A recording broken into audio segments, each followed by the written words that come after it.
certo por aí? Show. Tudo jóia, cara. Tudo ótimo. Coisa boa, coisa boa. Prazer ter você com a gente aqui no Host Time Labs, ao vivo agora, que você já tinha Pois participado da é. gravada. Prazer é todo meu. Show de bola. Semana passada Sim. a gente terminou o papo falando sobre transformação digital. Começou e terminou, falou bastante sobre isso. E eu queria Ok. começar hoje tentando entender se você acha que a nuvem é algo imprescindível, como a gente falou no post, que é algo que é Uhum. obrigatório para quem está falando de transformação digital. O que é que você pensa sobre isso? Assim? Veja, eu acredito que a computação em nuvem, ela é uma excelente ferramenta do mundo digital. Assim como na década de 70 e 80, quando surgiram os microcomputadores, né, mais fortemente da década de 80 para 90 dentro das organizações, o computador era visto como uma ferramenta de digitalização. Basicamente, tudo que você tinha no mundo real, né, seja em papel, ele tinha uma certa transcrição no mundo digital. Era a primeira forma de você ter seu mundo digitalizado. E isso, nos primeiros anos, era visto como uma ferramenta, como uma grande calculadora, nada mais é.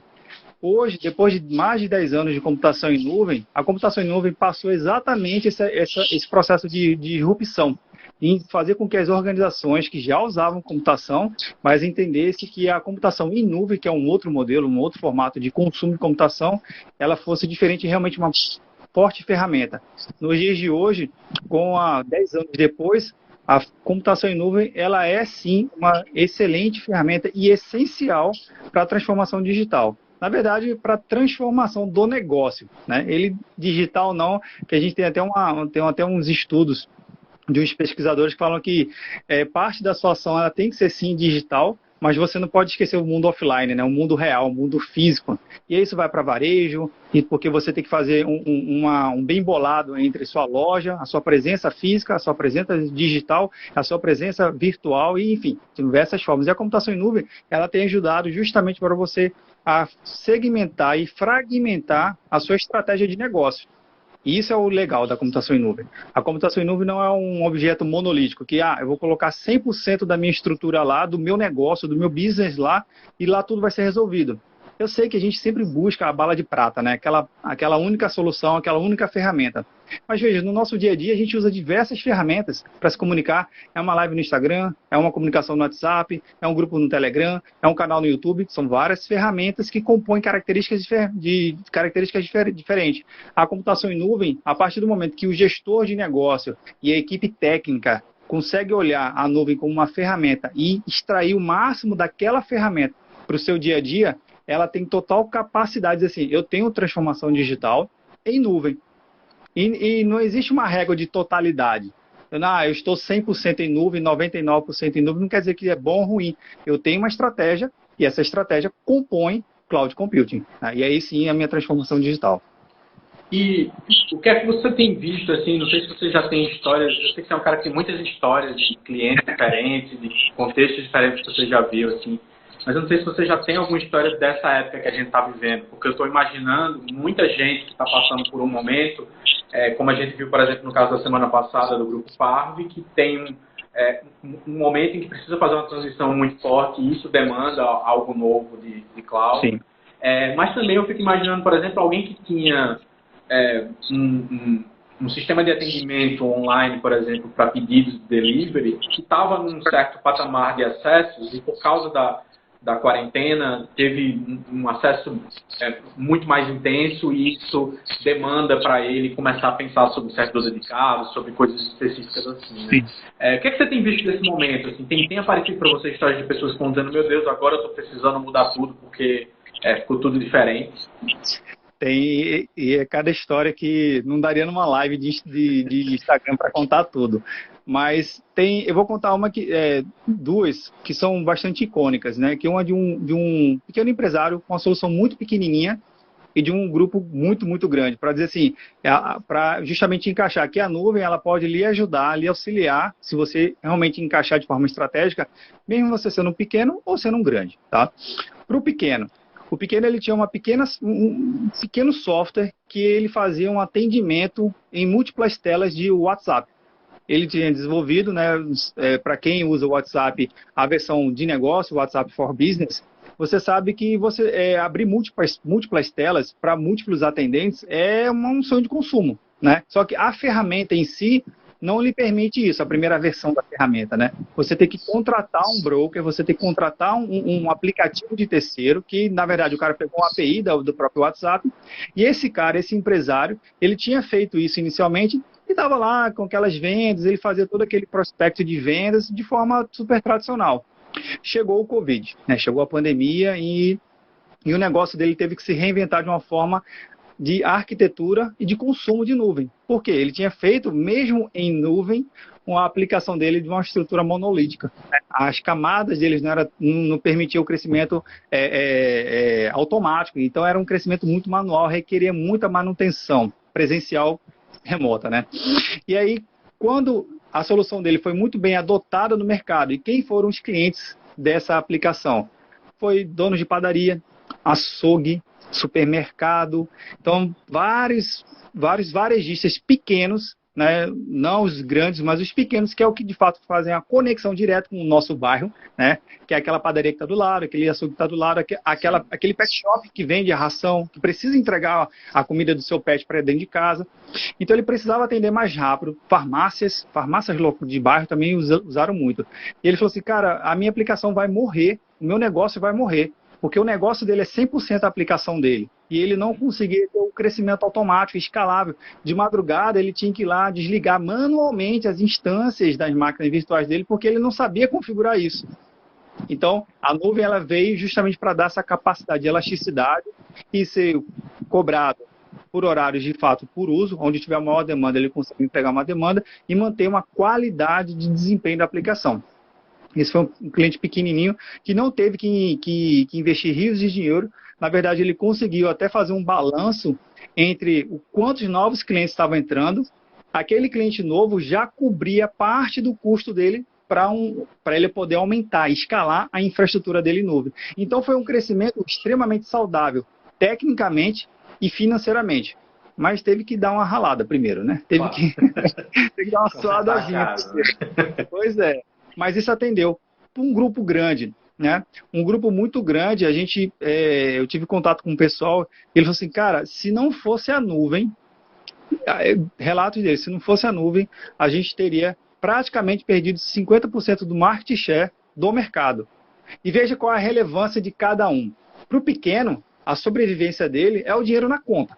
O microempresário, o microempreendedor, é o dinheiro caindo na conta dele. Literalmente lá passando cartão de crédito sendo descontado. Para o grande, a relevância para ele naquele momento da virada realmente foi não perder presença de mercado. Quando a gente fala de estratégia de market share para empresas grandes, a gente está falando de capacidade de produção, capacidade de venda, capacidade de logística, então ela acaba literalmente impactando diretamente a receita dela. Mas é uma queda muito pior, porque envolve muitos outros setores. Porque market share envolve vendas, cadeia logística, cadeia reversa, uma série de outras coisas. Então, a nuvem, para esses dois segmentos, atendeu exatamente. Porém, os dois sofreram. Isso que é o legal. Não quero ser terrorista. De aprendizado, eu entendi. Né? Exato, o aprendizagem. Por quê? Porque o pequeno, ele estava achando que estava numa zona de conforto. Ele tinha lá contratado o seu provedorzinho, né? Não foi a Hostdime que ele tinha contratado, isso é fato. É até um link que é interessante você buscar parceiros que entendam o seu momento, e parceiros esses que tenham flexibilidade para poder lhe ajudar nesse momento. A parceria é isso. Quando você precisa, alguém está lá para te ajudar. Então, o pequeno ele teve que bater a cabeça para reajustar a aplicação dele. Ele teve que gastar uma nota para poder mudar rapidamente a aplicação dele. Mas ele só conseguiu também pagar para mudar rápido porque ele estava em nuvem. O grande, como a aplicação dele, que estava lá controlando a questão do market share, estava tendo dificuldade, ele também só conseguiu, ele pagou uma consultoria cara, mas ele só conseguiu mudar e mudar rápido porque já estava em nuvem. Mas você acha que a principal razão ainda hoje, ainda é a necessidade que muitos empresários têm da tangibilidade ali, de ter que estar vendo a máquina para acreditar que as coisas estão guardadas? Porque eu estava vendo, por exemplo, no Papo Cloud, você falando sobre uma série de cuidados, por exemplo, que a pessoa tem que ter com o seu data center, as preocupações com temperatura, com segurança e tudo mais. Todas essas coisas que são sempre motivo para tanta dor de cabeça se a pessoa continuar pensando no aspecto físico, no seu local, quando alguém poderia estar cuidando disso para você. Mas eu queria muito entender isso, assim, você ouve tanta gente, a razão principal ainda é essa coisa de ter que tocar nas coisas ou tem alguma outra razão para não querer migrar mais rápido? Veja, existem as razões que eu, como citei, as razões legais, né? Algumas informações ainda, sim, a gente tem que entender que o consumo de data center, o consumo de tecnologia da informação para setores diferentes, né? Seja o primeiro setor, o segundo setor, o terceiro setor da economia, isso é economia mundial, né? Existem regras de funcionamento distintas. Então, primeiro a gente tem que entender quais são essas regras, né? Para governo é muito fácil, o governo tem que ser os dados no Brasil. Tá, beleza, a Rochdime tem aí, por exemplo, o data center no Brasil. Então tá resolvido? Esse é o motivo? Não, não é. Então existem algumas coisas que precedem isso. Então, tirando essa parte de leis, normas, e que realmente é o famoso preto no branco, a gente consegue, e o que dentro do data center, que o data center não é a totalidade toda, todas as informações, né, que são regidas por essas normas e diretrizes, existem outros caminhos, o que está fora dessa nomenclatura, dessa estrutura de regimento? Aí a gente começa a analisar. A partir do momento que a gente consegue identificar essa estrutura, aí a gente vai para o ponto. Primeiro, realmente é a cultura. É a cultura do torcar, é a cultura do ouvir às vezes a zoadinha lá do cooler, do servidor, aquele barulhinho do ventilador, do ar-condicionado. Isso, infelizmente, acontece ainda, né? Só que o desprendimento, ele é difícil para quem é da área de TI. Às vezes, o desprendimento não é da equipe de TI, até defendendo os gestores e o time de TI. Às vezes, o desprendimento vai para a camada superior, que é o dono da empresa. Porque o dono da empresa fundou a empresa, conhece cada cantinho, cada tijolinho da empresa. Afinal de contas, foi o dinheiro dele que ele botou lá desde o início da empresa. O custo então, de cada máquina, né, também, né?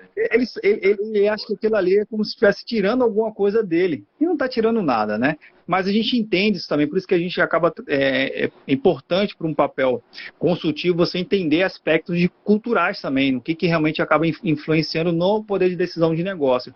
Mas um ponto importante, que é o mais crítico hoje, e aí está basicamente 40%, isso é um dado estatístico meu, assim, não tem nenhuma ciência aqui, mas é algo que eu vivi e que eu classifico em 40% hoje.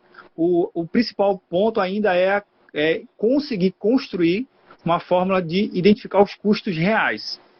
Então, um dos principais blockers, a gente tem 3, né? Vamos tentar classificar aqui. A gente tem as normas, é um blocker principal, que não necessariamente é um blocker, é uma camada restritiva que você tem que saber trabalhar. A gente tem a cultura, que é um blocker muito forte e presente nas reuniões. E 40% é financeiro. Eu falo assim, cara, eu não quero que você me mostre aqui um TCO. TCO, você fazer um custo total de propriedade, até que é fácil, tem várias calculadoras, mas eu quero que você me mostre, eu quero que você realmente consiga identificar que alguns elementos esses, dólar, a gente saiu de $1 de 3,80 para sair $1 de 5,80, quase 6, né? A depender de como é que você faça comercialização com base em dólar, seu dólar já está acima de R$6, né? Então, como é que eu consigo me proteger disso? Segundo, como é que eu consigo me proteger na camada de que, a partir do momento que eu não tenho fôlego financeiro para pagar, qual é o custo da volta, ou qual é o custo do desligamento? Afinal de contas, eu levei informação minha para lá, para o data center, e eu tenho que saber manipular essa forma. Quanto tempo? Uma pergunta bem simples. Fala assim, Vinícius, se eu não pagar a fatura, em quanto tempo eles desligam, os provedores desligam os meus dados, eu perco acesso? Se a gente deixar de pagar uma conta de uma companhia elétrica ou de uma companhia de água e gás, a gente tem um prazo contratual lá para ser desligado, né? Seja contratual e por lei. Está lá o PROCON para nos defender em relação a isso, né? Mas dentro de um data center, isso é uma preocupação real. A gente não pode menosprezar essa preocupação. Então, o custo, a análise financeira para o negócio, ela tem que ser muito bem feita. Por isso que eu volto ao tema que a gente estava falando antes. Você dizer que está 100% digital não necessariamente quer dizer que você está legal. Muito pelo contrário. Calma, a sua estratégia de adoção de solução em nuvem, ela também está alinhada à captação de novos clientes, aumento de resiliência do seu ambiente para não parar o seu negócio. É o caso do pequeno lá que tinha a solução do WhatsApp. E você tem a capacidade de fôlego financeiro para pagar. Né? Ok, a nuvem é escalar, mas a partir do momento que você clica lá e cria uma máquina virtual, é taxímetro, já está pagando. Não tem, eita, pô, criei errado. Então, um alerta também para o time de TI. O time de TI, quando vai criar a infraestrutura, é de suma importância que ele crie o mais assertivo possível. E por que eu não falo 100% assertivo? Porque às vezes acontece erro. Você escolheu uma região errada, você escolheu o perfil de máquina, poxa, era muito parecida V1 com V2, cara, o cara faz isso na madrugada, ou o script que com 150 mil linhas, o cara deu enter e esqueceu de dar uma revisada, acontece, né? Então, entre esse processo técnico, é uma outra dica que eu sempre coloco nos projetos, coloque uma margem de segurança. 2 margens de segurança. Margem de segurança técnica, onde você vai permitir e reconhecer erros técnicos nesse custo, e uma margem financeira. Cara, a partir do momento que você precisar crescer mais, você tem fôlego para crescer ou para diminuir. Né? Então, só diminuir não significa que você está tendo um benefício de cloud. Você está tendo um benefício de cloud, mas você não. Será que não está impactando diretamente o seu negócio? Será que sua aplicação lenta, ao meio-dia, poderia ser o horário de que todo mundo pede aí uma comida por delivery? Será que se a sua aplicação, exatamente no horário que a turma mais pede, você entregou menos poder computacional em nuvem, será que não vai ser impactado o número de pedidos? Nesse momento que a gente está passando, tem sido comum a flexibilização da jornada de trabalho para a pessoa trabalhar remoto e assim por diante. Só que quem já está numa estrutura aí de ter seu data center localmente, ter uma estrutura ali de servidores rodando, nem sempre ele vai conseguir tirar o técnico do lugar, ele vai ter que fazer algum rodízio, coisas assim, mas pode estar acontecendo, né? E eu fico pensando nessas horas, as coisas que podem acontecer em situações, e eu sei que você tem histórias para contar em relação a isso também, de situações em que as pessoas não estão entendendo que o mínimo que poderiam ter, se tem algo local, era backup em nuvem, né? E aí, o que é que você tem visto assim, ainda que ainda faz parte dessa cultura da máquina, dos servidores localmente, e que te assusta, né, na hora que a gente vê assim, mas você não está com tudo isso aqui pensando na possibilidade de um recovery, como é que vai rodar, né? Então, assim, existem várias soluções, e o backup em nuvem, por exemplo, é uma delas. Uma coisa que eu até venho conversando com alguns clientes, falo, olha, você não precisa levar todo o seu backup em nuvem. Existem algumas estratégias. Se você tem, aí de novo, para a lei, qual é a lei que te rege? Né? Qual é o regimento que você acaba trabalhando? No Conselho Regional de Medicina ou no Conselho Federal de Medicina existe um certo contraponto em relação ao prontuário eletrônico. No Conselho Regional de Medicina, eles falam que você tem que guardar as informações lá por 5 anos. No Conselho Federal de Medicina, eles guardam por 20 anos. Bem, 5 anos, 20 anos, eu tenho que guardar, cara. Né? Eu tenho que guardar. Mas de que forma eu posso guardar? E uma das coisas que eu faço uma pergunta muito simples qual foi a última vez que foi solicitado para você restaurar algum desse tipo de backup? Não só esse, mas qualquer um que tem essa natureza mais de longa data. Cara, eu não sei nem tirar essa informação, não sei nem dizer essa informação. Aí, de novo, calma, vamos respirar. Você tem um software de abertura de chamado? Se o cara tem, ótimo, já deu uma aliviada no suor aqui, a careca já parou de brilhar menos. Mas se ele não tem, realmente fica um pouco mais complicado. Mas se ele tem, é uma das formas que eu falo, olha, dá uma olhada no seu software que você registra chamado e tenta identificar quais foram os últimos meses e qual foi o tempo que foi pedido o dado. Ah, Vinícius, há 6 meses atrás me pediram um dado de 5 anos atrás. Pô, legal. Então, de repente, você pode construir um ponto de corte de dizer, olha, dados de 2 anos para trás, eu coloco em nuvem. E dados de 2 anos para frente, os 2 próximos anos, eu deixo localmente. E qual é esse tipo de estratégia? Não quer dizer que ela é melhor ou pior, é uma estratégia. A gente tem que sempre experimentar a estratégia, né?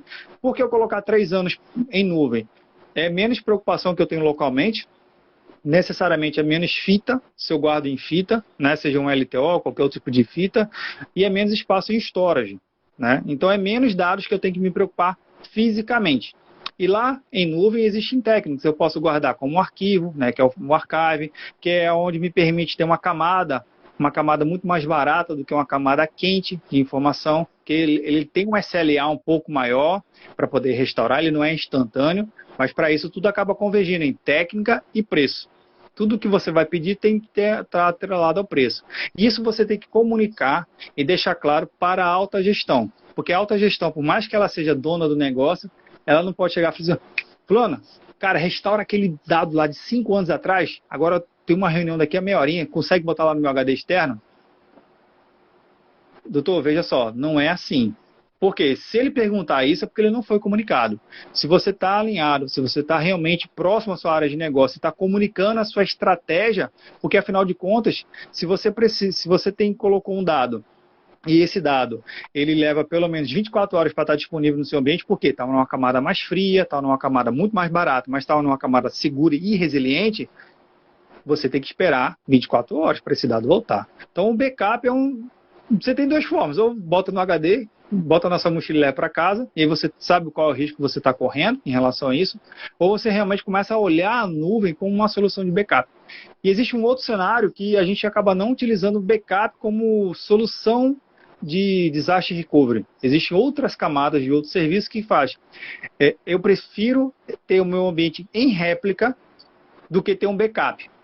Porque a exigência do negócio, seja uma lei ou até mesmo uma estratégia no mundo corporativo, no mundo privado, diz o seguinte, cara, se você ficar aqui 1 hora para restaurar um backup, subir a base, validar e tudo mais, você já perdeu dinheiro. Lembrando que o Papo Cloud está em todos os agregadores favoritos. Então, se você ouve pelo Spotify, Deezer, Apple Podcast, enfim, basta pesquisar por Cloud, ele vai estar entre os top 10, se não o primeiro. Né? Se você digitar Cloud, ele vai estar lá entre os top 10. Papo Cloud, ele está lá nos agregadores, tá? Eu separei aqui 2, que um é bem recente, né, que eu publiquei nesse mês, que é justamente os 3 dicas, né, 3 dicas de como você deve ficar atento no seu data center, acompanhar presencial no período de quarentena. Por quê? De novo, tem empresas que não estão 100% em nuvem, tudo bem, não quer dizer se nem certo ou errado, mas se o seu equipamento de data center está lá, está o switch, está o servidor, está o storage, está o patch panel, está toda uma estrutura de telefonia, central telefônica, é importante que você tenha alguns cuidados. Então, nesse podcast, que é o Tá na Nuvem 116, ele fala rapidamente sobre alguns aspectos, algumas dicas, e eu coloco algumas dicas complementares lá no próprio Instagram do Papo Cloud. Então, esse é um podcast um pouco mais técnico, tá? É bem legal, mas é bem curtinho. Normalmente o Tá na Nuvem são episódios curtos, de 2, 3 minutos, então é bem rapidinho. Eu desenvolvi o Tá na Nuvem para o cara ouvir no elevador. Não tem elevador mais, mas pelo menos não agora. Mas o cara consegue ouvir rapidinho vou ali pegar uma xícara de café e volto para o trabalho, o cara consegue ouvir rapidinho. E um outro episódio que é um pouquinho mais antigo, que eu desenvolvi em agosto do ano passado, é o Papo Cloud 030, tá? É o que você pode aprender com o sanitarista. É um dos primeiros episódios que eu fiz, né? Então tinha até um pouco da dinâmica diferente, o equipamento era um pouquinho mais simples na época, mas a essência dele ainda vale muito, porque o que é o sanitarista? Até fazendo para o mundo real. Em 1990, em 1900, a gente teve uma dificuldade muito grande de inserir a vacina.